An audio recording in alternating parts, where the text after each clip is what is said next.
એક સમયે પરિવારને ટેકો આપવા માટે ડિલિવરી બોય તરીકે કામ કરનાર ગુજરાતી યુવાન આજે વોટ્સએપના ગ્લોબલ બોસ કેવી રીતે બની ગયા? કરોડોની કંપની હોવા છતાં માત્ર 15,000 પગાર લેનાર આ અનોખા બિઝનેસમેન કોણ છે? માર્ક ઝુકરબર્ગે કુનાલ શાહને કેમ સોંપી વોટ્સએપની કમાન? કુનાલ શાહની આ અશક્ય લાગતી સફળતા પાછળની આખી કહાની શું છે? નમસ્કાર દર્શક મિત્રો, ધ લોકસત્તા શોમાં આપનું સ્વાગત છે.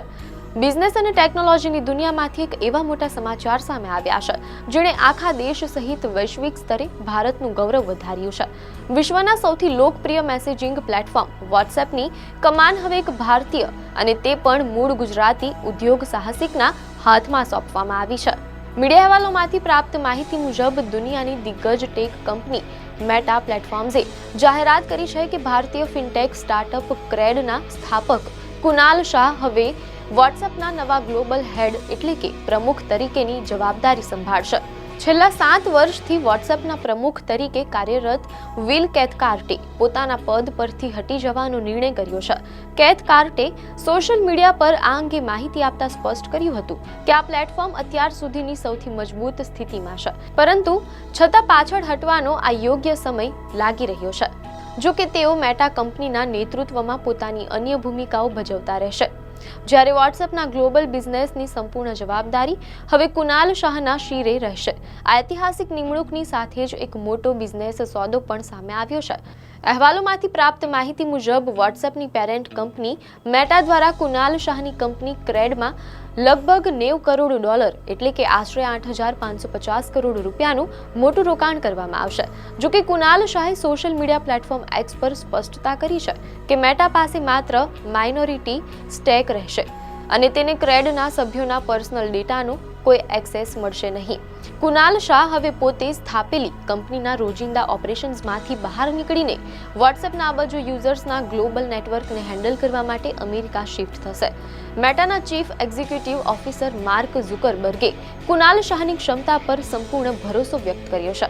મીડિયા અહેવાલો અનુસાર ઝુકરબર્ગે કુનાલના વખાણ કરતા જણાવ્યું છે કે કુનાલે ક્રેડ સાથે મળીને ભારતની સૌથી મહત્વપૂર્ણ પ્રૌદ્યોગિકી કંપનીઓમાંથી એકનું નિર્માણ કર્યું છે. તેમણે ઉમેર્યું કે શાહ પાસે એક બિલ્ડર મેન્ટાલિટી અને વૈશ્વિક દ્રષ્ટિકોણ છે જે વિશ્વની સૌથી મોટી મેસેજિંગ એપ ચલાવવામાં ખૂબ મદદરૂપ સાબિત થશે.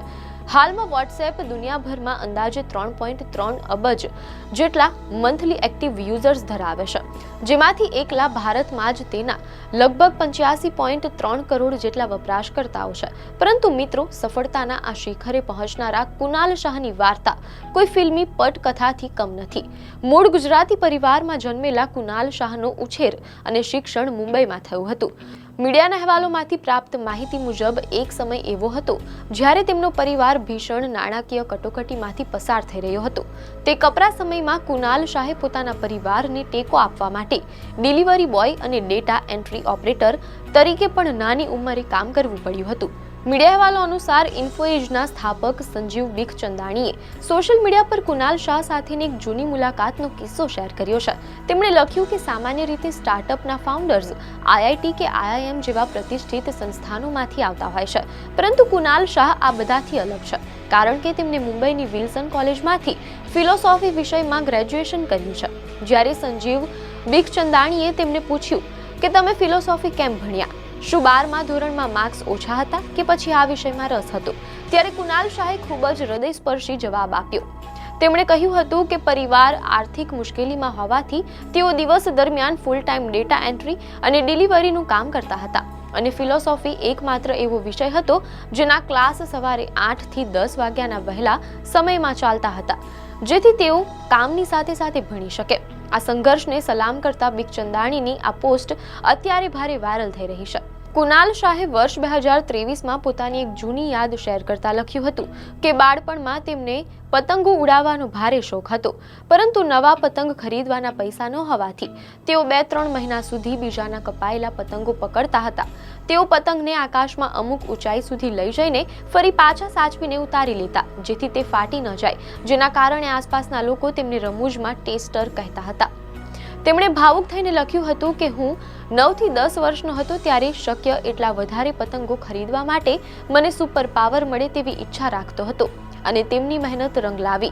કુનાલે આગળ લખ્યું કે 16 વર્ષની ઉંમરે હું નાના મોટા કામ કરીને આર્થિક રીતે આત્મનિર્ભર થઈ ગયો હતો અને 18 થી 19 વર્ષની ઉંમર સુધીમાં મારી પાસે એટલા પૈસા આવી ગયા હતા કે હું ધારીશ એટલા પતંગો ખરીદી શકું. મીડિયાના અહેવાલમાંથી જાણવા મળેલ છે કે બિઝનેસ ક્ષેત્રે કુનાલ શાહને પહેલી મોટી સફળતા વર્ષ 2010માં મળી, જ્યારે તેમણે સંદીપ ટંડન સાથે મળીને ડિજિટલ પેમેન્ટ પ્લેટફોર્મ ફ્રીચાર્જની સ્થાપના કરી. વર્ષ 2015માં ઈ-કોમર્સ કંપની સ્નેપડીલે ફ્રીચાર્જને અંદાજે $40 કરોડ ખરીદી લીધું, જે તે સમયે ભારતીય સ્ટાર્ટઅપ ઇકોસિસ્ટમનો સૌથી મોટો સોદો માનવામાં આવતો હતો. ત્યારબાદ વર્ષ 2018માં તેમણે ક્રેડ એપ લોન્ચ કરી. અહેવાલો મુજબ શરૂઆતમાં આ પ્લેટફોર્મ માત્ર સમયસર ક્રેડિટ કાર્ડ બિલ ચૂકવવા પર રિવોર્ડ પોઈન્ટ્સ આપતું હતું, પરંતુ ધીમે ધીમે આ કંપનીએ લોન, વેલ્થ પ્રોડક્ટ્સ, ઇન્સ્યોરન્સ અને ઈ-કોમર્સ જેવા ક્ષેત્રોમાં પગપેસારો કર્યો. આજે ક્રેડ ભારતમાં ક્રેડિટ કાર્ડ બિલ પેમેન્ટ માર્કેટમાં એક વિશાળ હિસ્સો ધરાવે છે. એક રસપ્રદ હકીકત એ પણ છે કે કરોડોની કંપનીના માલિક હોવા છતાં કુનાલ શાહ ક્રેડમાંથી દર મહિને માત્ર $15,000નો પ્રતિકાત્મક પગાર લેતા હતા.